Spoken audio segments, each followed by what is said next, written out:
Maisha, I never noticed she was a man. I never knew. I believe that our education, like such as in South Africa and the Iraq, everywhere like such as.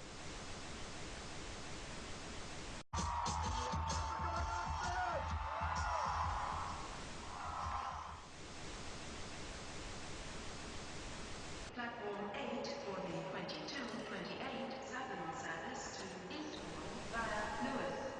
Please join flight 2. One option, placing a tracking microchip under a service member's skin. Former Special Operations Officer. And if you hear the shouting, it's a group of demonstrators who've come. 9/11 was an inside job.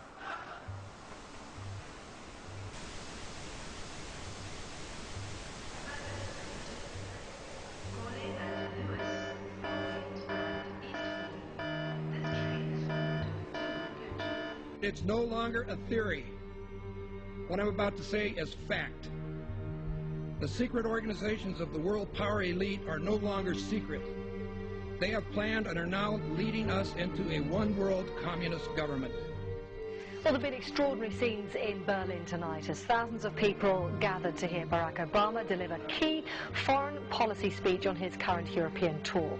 The Democratic presidential hopeful laid out his vision for America's place in a new world order, in a new world order, in a new world order. It's not a new idea. President Bush talked about it back in 1991. It is a big idea, a new world order. President Bush said, and it's a phrase that I often use myself, that we needed a new world order.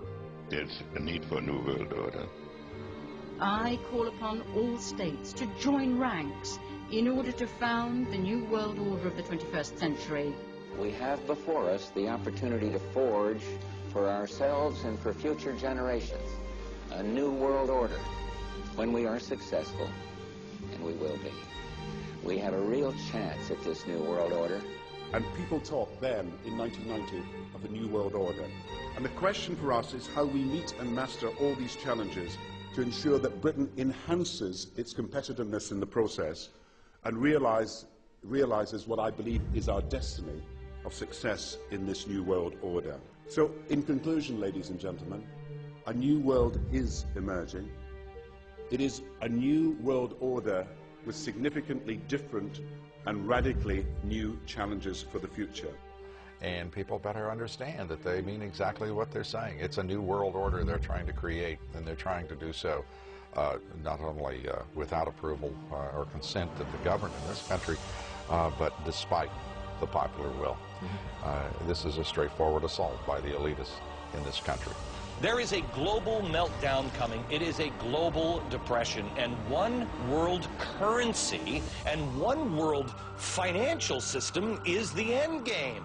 China said last week they want one global currency. France said yesterday or the day before that they want one world order, a new world order, at the end of this event. Gordon Brown will today call on fellow world leaders to seize the opportunity created by the worldwide economic crisis to create a truly global society. The Prime Minister will use a high-profile speech in the City of London to say that Britain, the US and Europe should join together to create a new, stronger and more just world order. This engineered collapse is there as a massive problem for which you offer the solution, and the solutions are the infrastructure we've been predicting all this time, including the World Central Bank. The goal of this manipulation, and has been for a very long time, is to get the world population to see as a good idea, or the only option in given circumstances that are manipulated into place, the creation of a one-world government, a world central bank which would administer all financial transactions on the planet, a world currency, and a microchipped population linked to a global computer. The wealthy elite who have the money and the power know that if they can create a one world global social system, that they can control the central authority. In other words, world control, world domination. One of the oldest desires in the history of the world. There's a very, very clear-cut and easily identifiable system in place that puts all of these elements from media control to government control to energy control together into one apparatus working together effectively towards its final goal, which is, you know, global control. Because of the compartmentalized pyramids that they've constructed within all these institutions of government and finance and corporations, the vast majority of people who are daily making contributions to push the world in this towards this Orwellian global state have no idea that they're doing that, because they don't know how their contributions fit in with everyone else's. Only the few at the top do. Most people don't have a clue that unelected private bankers actually control the governments of the world. There is this like cozy little myth that is perpetuated between politicians and the media. The media report the world as if presidents and prime ministers are the final arbiters and decision makers in the world, which means that the people above the level of presidents and prime ministers that really make the decisions, they're never looked at or exposed by the mainstream media because they're not accepted to exist. The central bankers of the world are working together to create a one-world government. A global police state as sinister as anything George Orwell ever wrote about, where every person on the planet Earth will have an RFID chip implanted. It is the first implantable microchip for humans that has multiple security, financial, and healthcare applications. More than 100 law enforcement officials in Mexico are having microchips implanted in their arms. The chips allow a person to be scanned, sort of like a cereal box at the supermarket. Just like the microchips implanted in the necks of dogs and cats, allowing lost pets to be identified, this glass capsule can do the same for humans. A chip in everybody would be the universal monetary system par excellence, because there'd be no escape from it, and you'd be totally under the control of those who issue the electronic impulses in that chip. The problem throughout human society is that the good men and women do nothing. They don't want power. They don't want control. They want to lead a leisurely life. They want to spend time with their family. They want to lead simple lives. But we are forced throughout society and throughout history and throughout human time to stand up against bullies. And many times we stand up before it's too late. And we reverse the course of tyranny. And more often than not, we don't stand up in time, and horrible things have to happen first, so decadent societies learn why liberty and freedom is so precious. If you think you don't like the situation now, then think what you're going to face a little way down the road, and more than anything, think of what your children are going to have to face.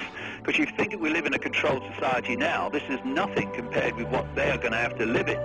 So in terms of parents who are listening to this information, I would say this: go and look your children in the eyes and tell them that you can't be bothered, or you're too frightened to do anything about it. You're too frightened to get involved, too frightened to get involved in being another conduit for getting this information further and further expanded into the public mind, that you're too frightened to get together with others to stop cooperating with this system and to not be intimidated into coming into line, which is a bit like coming into line in a concentration camp and thinking it'll be okay. As long as you stay in line and you do as you're told, you'll be fine. And then you realize at the end of it, well, actually, it ain't fine. And if you'd have all rebelled earlier, then you wouldn't be in the situation you're facing now. The point of mathematics alone ought to let us see where the real power is here. There are billions of people, 6 billion, nearly getting on for 7 billion on this planet, who are being manipulated. There are, in full knowledge of what they're doing, a relative handful of those who are doing the manipulating to the end that we're talking about. They think they've beaten us. They think that they're going to have their way with us. And I'm here to tell them they're not going to have their way with us. We are going to defeat them. You guys aren't going to be able to get away with your New World Order, sir. Talk about Bill. You know what New World Order is. You will never get a New World Order. Never. National sovereignty will prevail. The New World Order is going down, sir. You can laugh. Wake up, people. Wake up. Research the New World Order. This is important. Look it up. Investigate it. Your New World Order will fall. Humanity will defeat you.